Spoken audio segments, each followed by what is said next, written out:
Welcome back to the weigh-in. The weigh-in. Hope you have your tetanus shots. Yeah, it's going to get scrappy, and there's going to be some scabs on Monday. Yeah. But look, it's celebrating all things comic book related and comic book movie related. Hear, hear. Hear, hear. I think this episode is something we've been talking about a few times, and we really haven't had a chance to get around it. But what the hell? Let's just get around it. Let's just get right to it, I should say.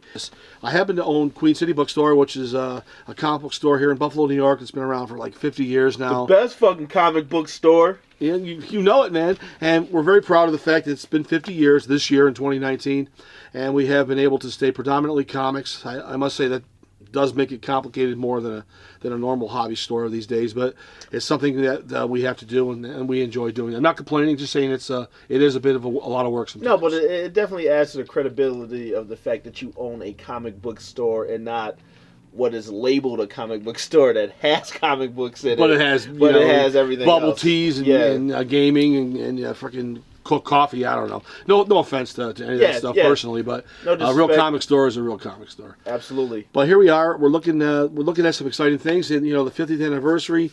Marvel's got their new film coming out, Avengers. It's the final one in that series. Endgame. It's going to be pretty amazing.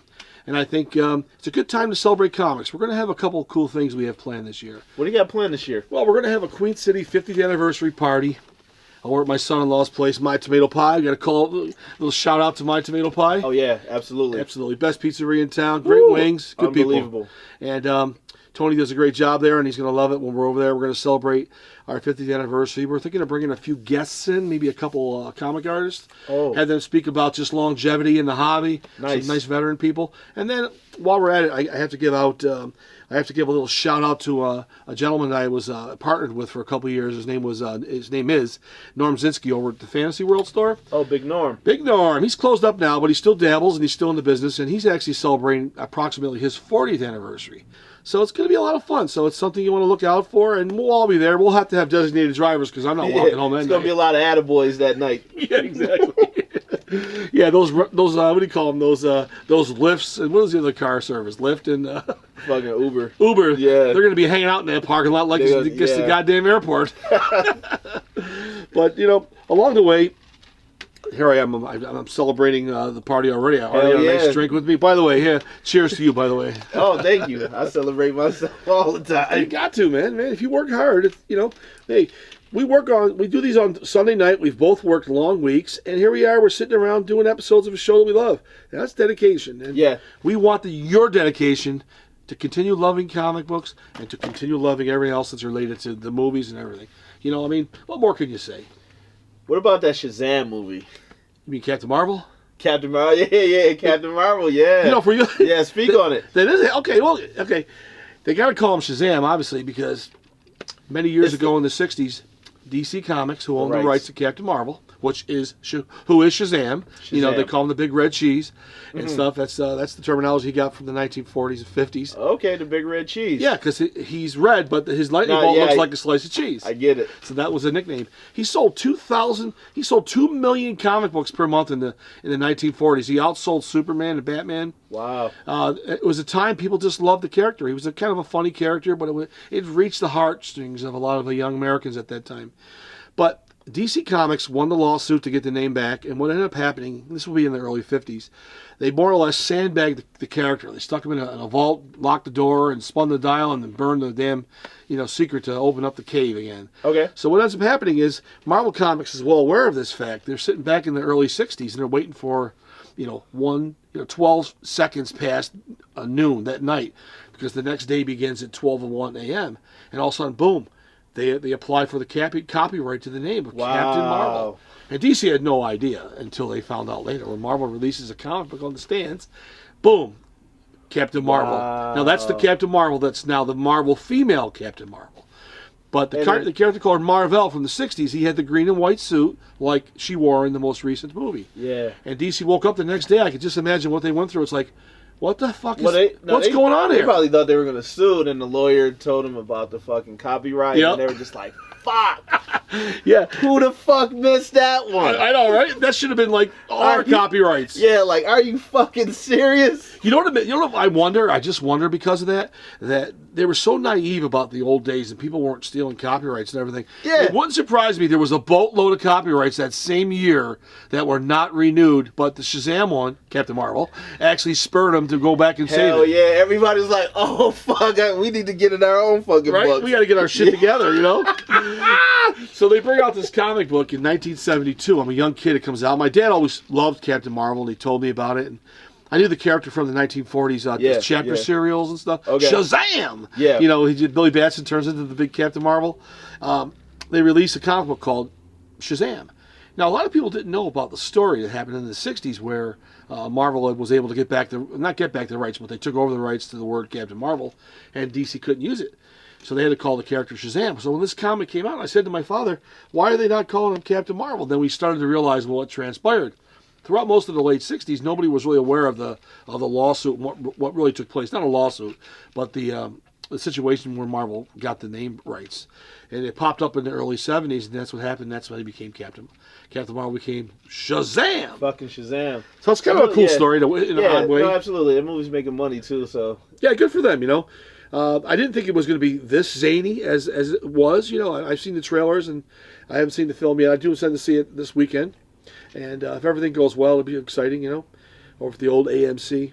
But it's doing well. It's zany, and people seem to like it. Yeah, you know? it's tracking right now, and it's got a couple weeks before Endgame comes out, so... Yeah, Endgame's the 26th, right? Yeah. Okay, so they still got, what's tomorrow? Tomorrow's 15th? 15th. 15th, so they got about 11 days, right? Yeah. 11 days still? Rack up. They can rack up a good score. Yeah, I think so. I think it's interesting that that DC Comics, their characters have been very successful. The ones that have been the most successful have been the one-offs, where it's just the solo characters in their own roles, you know, as opposed to the team ones that we've already seen. Yeah, because DC, they're structured like we all know it. You know, I don't want to kick this fucking dead horse, but they need a Kevin Feige. They need one guy with a vision that understands the public that's going to be viewing the movies, but also understands the comic book medium. Yeah. Will they be able to find that guy? Probably fucking not, because he already works at fucking Marvel. Yeah. Well, you know, you got to have somebody that has to actually enjoy the books and read them and have an understanding of the books. Feige's not making accidental decisions that are absolutely stupendous. He's determining what he wants to do because he's actually able to enjoy some of the stuff. No, absolutely. So I clearly believe he's reading a little bit and he understands how they work. The Marvel characters in comic books, parlayed into the films, do work a lot more accessible to the general public in general. You know, they're ground-based characters. They're rooted in a real world that you know. A lot of them could live in a California or a New York City, wherever it might be. Where the DC characters live in this fantasy world of, you know, like Star City or whatever they call them. They don't use the real names, Gotham City and stuff Metropolis. like that. Metropolis. Yeah, I dig it. So and they're a little different. They're way different than the superheroes, than the Marvel superheroes. So I think it was easier for Feige to research the property he's working on. The DCs are pretty scattered. It's a bigger, wider story. Yeah. I fuck with DC right now, but I fuck... Oh, yeah, you like the Deathstrokes and some of those books and the Batmans. I like the grittier fucking books. I don't... Like, if I gotta choose, it's gotta be a very well-written book. The characters have to be smart, and it's gotta be gritty, you know? So, like, yeah, I want to lean towards fucking Batman. Yeah, exactly. It would have been nice if we could have got a Batman film, by the way, speaking of that. One film of The Dark Knight with Ben Affleck. With Affleck... I definitely... A full film, you know, like... No, absolutely. That would have been neat. Yeah. Ain't never going to happen. Yeah, he had one of my favorite fucking Batmans. I like the grittier shit, though. Yeah, I'm with you, man. Well, a certain character has to be that gritty. Yeah. I mean, Wolverine, until Logan, he was really just being used sort of, you know, on the down low. You know, it was like, okay. Yeah, he was the fucking whitewash version. He was the watered down. Yeah. He was like homogenized. Can you imagine Netflix, or you know, making a Punisher film or a Daredevil TV show, what I should say, and it's not R-rated? It's like, call me later. Yeah, it fucking tanked. That shit would have fucking tanked. Certain characters have to be dark, man. You know. Yeah, I think society needs that.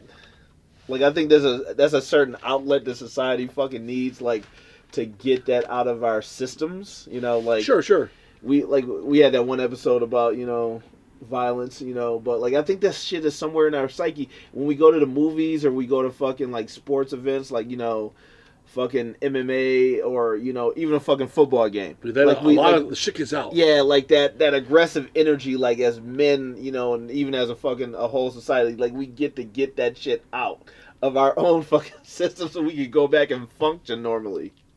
Yeah, whenever you're involved in something that's really outrageous, your body is going so fast and everything's firing. It's like a weird, it's a legal drug that's in your body, and then you have that downfall. Yeah, it just blows your mind away and stuff. It's like adrenaline. But the thing is, like, if you grow up as a young dude and like you're kind of a hard guy and like you got to deal with motherfuckers all the time, like as you get older, like it's like the volume on everything gets turned down.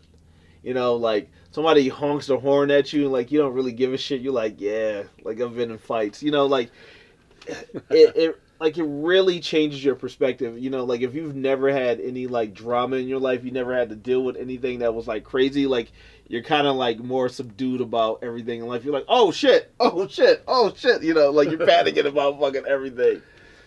No, but those R-rated films, I think what you're referencing is, I really agree that those R-rated films are important because you work hard, you need a little bit of an escape level. It's like having a little valve on the bottom of a radiator.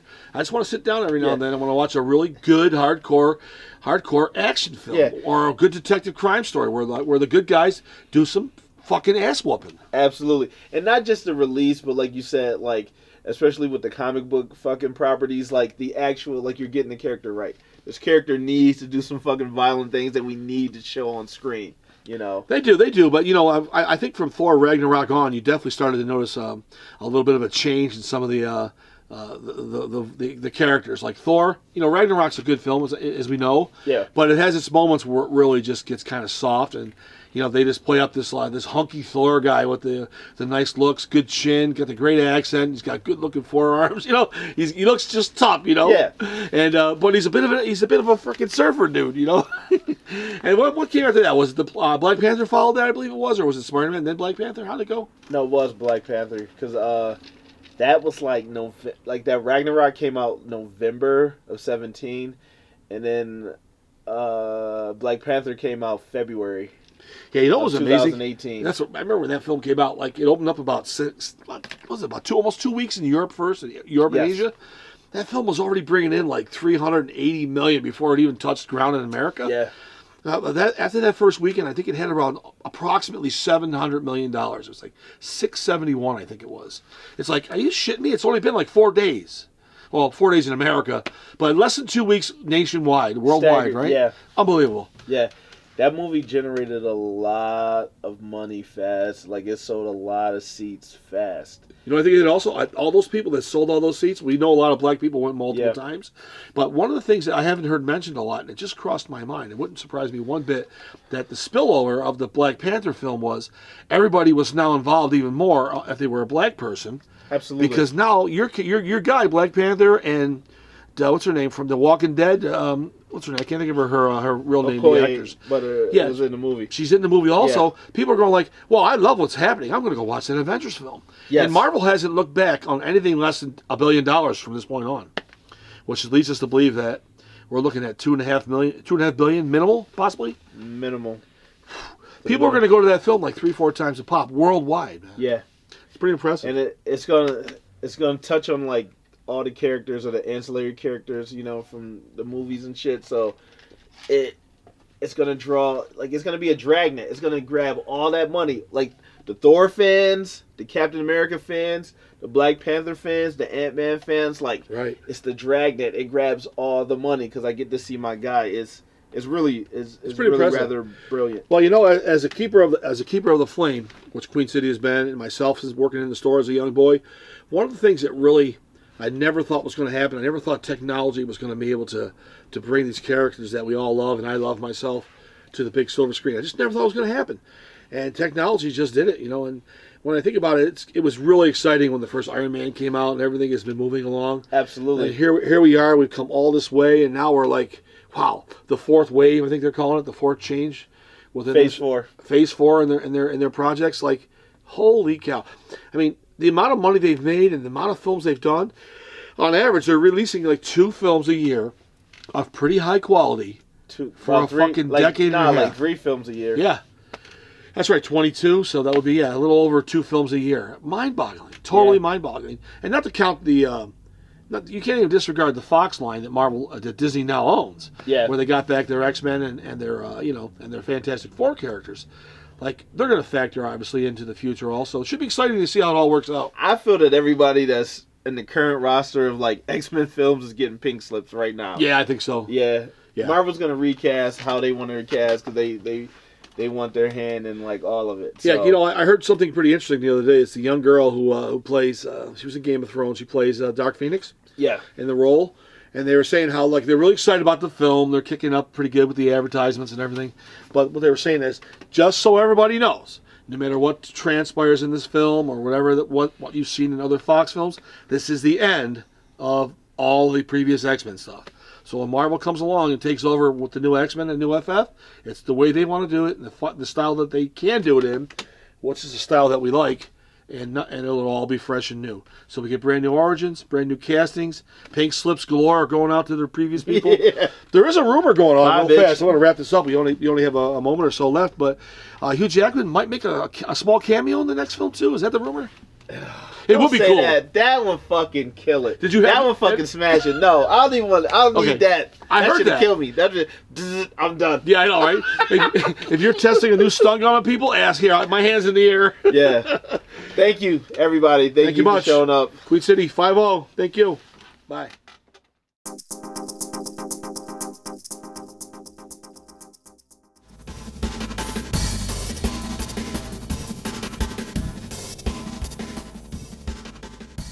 So even if you just address it, there's power in that.